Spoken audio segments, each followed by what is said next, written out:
Ladies and gentlemen, have our greetings. Welcome back to Stream Dialogue. And some more news, some wonderful news as always coming out of Burkina Faso. The revolutionary government just delivered over 700 vehicles to spearhead the Faso Mebo Mebo initiative. If Faso Mebo is basically the construction of infrastructure throughout the country. And one of the things that we've come to learn is that when it comes to road, especially, Burkina Faso can only boast of 3,000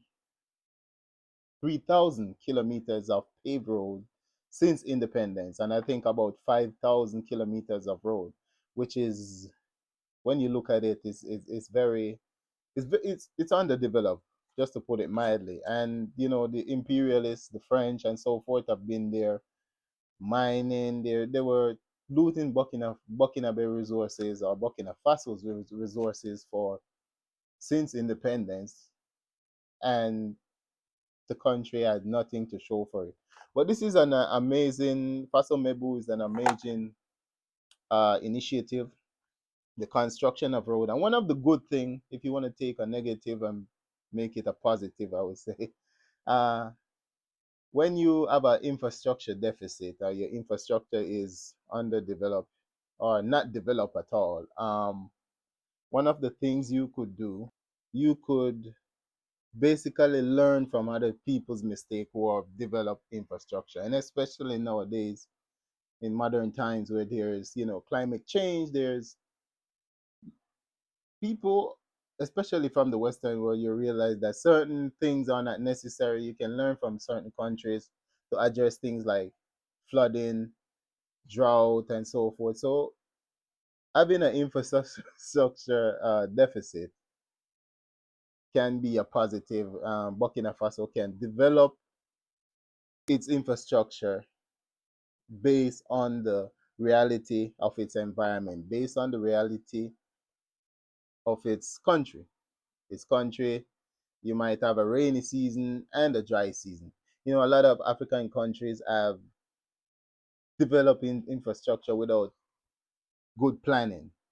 Good planning. So cities are not necessarily planned to address the climate of said country, or the area, or the city that it is in. So you will see a lot of crazy flooding in a lot of countries during rainy season. They're building infrastructure that they've seen in the West, which cannot work in a country that has tremendous rainfall during the rainy season. So we appreciate that. So in the Faso Mebu project, local people, local engineer are trained, and they're divided into brigade to address where infrastructure is needed. So one of the things about the lack of infrastructure, especially in the fight against terrorism in Burkina Faso, also in the Sahel, especially, is the lack of infrastructure basically restrict the rapid movement of the military.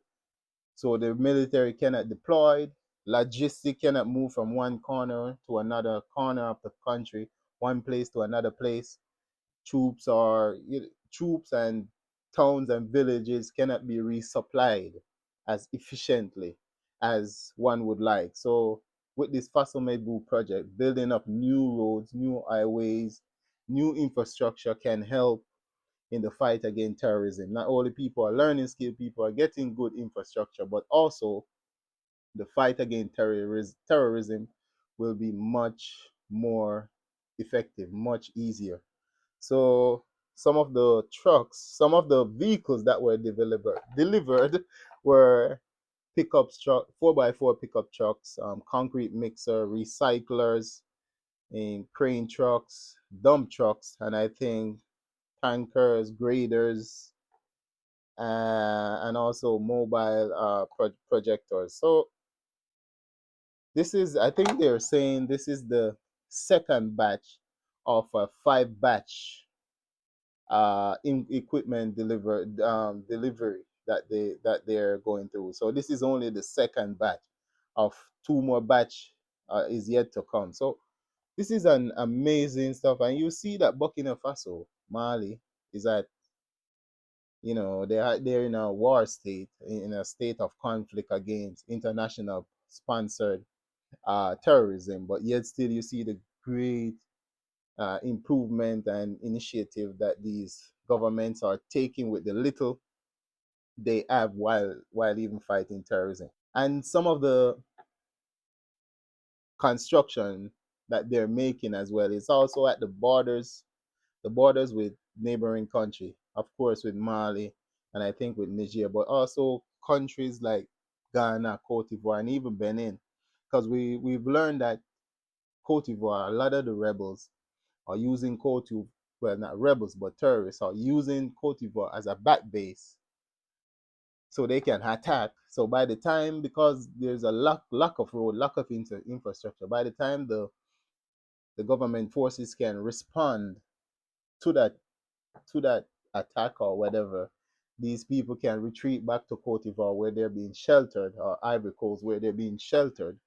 So this new project of developing road can allow the military to move rapidly, fast, and you know make good work of these rebels. So kudos to the revolutionary government of Burkina Faso again, and we hope this work continues.